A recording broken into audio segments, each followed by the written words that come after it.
అయ్యప్ప స్వామి ఎలా జన్మించాడో మీకు తెలుసా? పూర్వకాలంలో మహిషాసురుడు అనే అసురుడు బ్రహ్మదేవుని గురించి ఘోర తపస్సు చేశాడు. తపస్సుకు మెచ్చిన బ్రహ్మదేవుడు అతనికి వరం ఇచ్చాడు. స్త్రీ జన్మ నుంచి నిన్ను ఎవరూ చంపలేరు అనే వరం కోరాడు మహిషాసురుడు. ఆ వరంతో అతడు దేవలోకాలకు భూలోకాన్ని హింసించసాగాడు. దేవతలందరూ కలిసి విష్ణువును శివుడిని శరణ కోరారు. దేవతల ప్రార్థనకు స్పందించిన శ్రీ మహావిష్ణువు మహిషాసురుడు సంహారానికి మోహిని రూపంలో అవతరించాడు. మోహిని సౌందర్యానికి మహిషాసురుడు మోహితుడై యుద్ధాన్ని మరచి ఆమె వెంట పరిగెత్తాడు. చివరకు మోహిని రూపంలో శ్రీ మహావిష్ణువు మహిషాసురుని సంహరించాడు. కానీ ఈ మోహిని రూపంలో ఉన్న శ్రీ మహావిష్ణువు చూసి శివుడు కూడా మోహితుడయ్యాడు.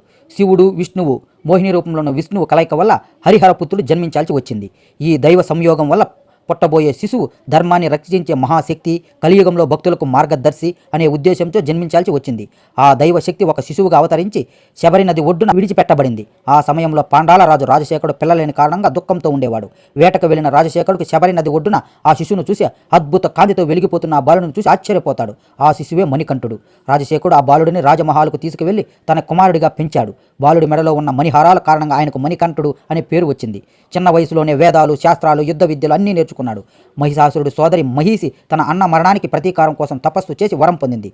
శివుడు విష్ణువు సంయోగం నుంచి పుట్టిన కుమారుడు మాత్రమే నన్ను చంపగలడనే వరం. అప్పుడు మణికంఠుడు అడవులకు వెళ్లి మహిషిని సంహరించాడు. ఆ తర్వాత మహిషి శాప విముక్తి పొంది సుందరి దేవతగా మారింది. మణికంఠుడు తన తండ్రి రాజశేఖరుడికి తాను ఎవరో తెలిపాడు. శబరిమల కొండలలో తన ఆలయాన్ని నిర్మించమని చెప్పాడు. పులిపాలు తీసుకురావాలని చెప్పి అడవులకు వెళ్లి అయ్యప్ప స్వామిగా లీలను తన పూర్తి చేశాడు.